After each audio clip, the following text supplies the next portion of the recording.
All right, let's dive right into this explainer. Have you ever stopped to think about how one single ancient city somehow managed to conquer, well, the entire known world? It's wild, right? They pulled it off by building literally the ultimate military machine. Today, we are unpacking Rome's unbelievable evolution, going from this tiny, chaotic village all the way to a dominant global power. And, spoiler alert, it was driven entirely by the dramatic, sometimes messy, transformation of its military. I mean, it really is a staggering question. Think about it. How does a settlement that started out as basically a homeless camp with ambition end up conquering 10% of all humanity? It's just mind-blowing.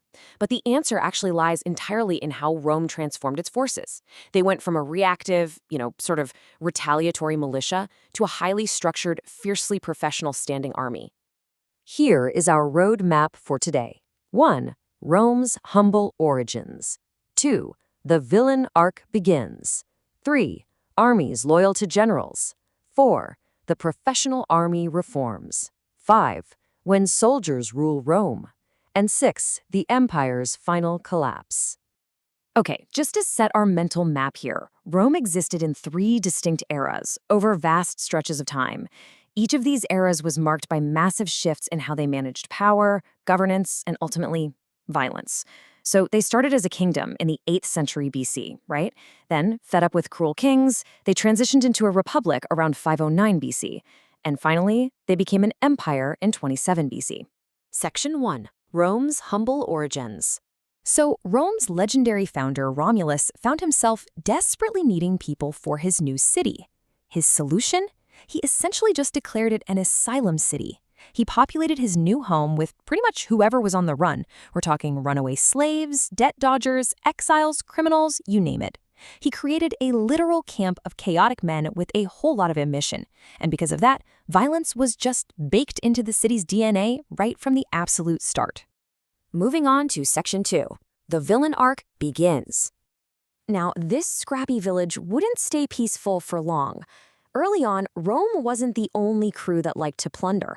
The Gauls from the ancient Gaul region actually entered Rome, looted it, burned most of it to the ground, and get this, they only left after the Romans paid them a massive ransom in gold. It was a humiliating defeat, but it was the ultimate catalyst. Rome completely adopted an ultra-militaristic mindset after this, swearing they would never ever be humiliated like that again. From then on, basically anything not nailed to the ground was about to get conquered. Fueled by this intense desire for revenge and an absolute obsession with security, Rome violently expanded, and I mean expanded, until they had conquered an astounding 10% of all humanity. They enslaved another 2% and literally wiped entire ancient civilizations off the map. It's like they became addicted to expansion. They flattened their Latin neighbors, local hill tribes, Greek colonies. Basically, if you lived near early Rome, you received a polite invitation to join the Republic, or you were just crushed by it. No in between. They completely wiped out their massive rival, Carthage, in the Punic Wars, literally deleting the city from the timeline. And eventually, they marched right into the Gaul region, dismantling the very people who had sacked them centuries prior. Talk about holding a grudge, right? Which brings us to Section 3. Armies loyal to generals. But here's the catch. This massive, aggressive expansion exposed a pretty fatal flaw. During the Republic, the Roman army didn't actually belong to the state. It belonged to ambitious men. Legions were just raised temporarily for single wars, and because the state didn't provide any sort of long-term career path, while soldiers fought for individual generals. These generals would promise them land and wealth if their campaigns, or even their rebellions, succeeded. So this created this tragic, vicious cycle where powerful generals would inevitably march their fiercely loyal armies right into Rome itself. And this wildly broken system really peaked with Julius Caesar. He basically acted like the final boss of the Roman Republic. Caesar took a loyal army, absolutely dismantled Gaul, and became incredibly popular with the common people. He was lowering taxes, giving land to veterans, collecting political power like trading cards. That is until a deeply paranoid Senate, terrified he was becoming a literal king, murdered him. But actually, because the army and the people loved him so much, his assassination didn't fix anything. It just triggered even more devastating civil war. Section 4. The professional army reforms. So, realizing the Republic's military system was quite literally tearing civilization apart, Emperor Augustus stepped in to overhaul the whole shebang. He orchestrated this monumental shift. He transitioned Rome from using temporary legions fighting for ambitious men to a completely state-funded, professional standing army that was loyal exclusively to the empire itself. Augustus basically turned being a soldier into a highly structured career. Think about it. A 20-year enlistment with regular pay directly from the state treasury, standardized gear, and a guaranteed government retirement package. And crucially, that package included land grants from the state, not from some rogue general looking to start a coup. By offering these immense benefits, Augustus removed the main fuel for civil war, pointing all military loyalties straight upward. To actually enforce this peace, he permanently stationed roughly 150,000 professional Roman soldiers, backed up by just as many auxiliary troops all across the empire. Instead of that endless, aggressive expansion we saw earlier, Augustus focused on locked-down predictability. He secured the borders, fortified the frontiers, and created a stable, highly defensible Roman state. Section 5. When soldiers rule Rome. But here's where things get wild. Augustus's brilliant solution eventually created a deeply ironic nightmare. You see, to keep himself safe, he had created the Praetorian Guard. This was a heavily armed, elite military unit permanently stationed inside Rome, literally right next to the throne. Originally, they were strictly there just to protect the emperor. But as future emperors grew weak or decided to seclude themselves away from the capital, this elite unit realized something incredibly dangerous. They realized they held the real power. You really have to appreciate the dark irony here. The ultimate protectors became the ultimate power makers because they controlled physical access to the emperor. They started filtering information and straight up dictating who got to rule.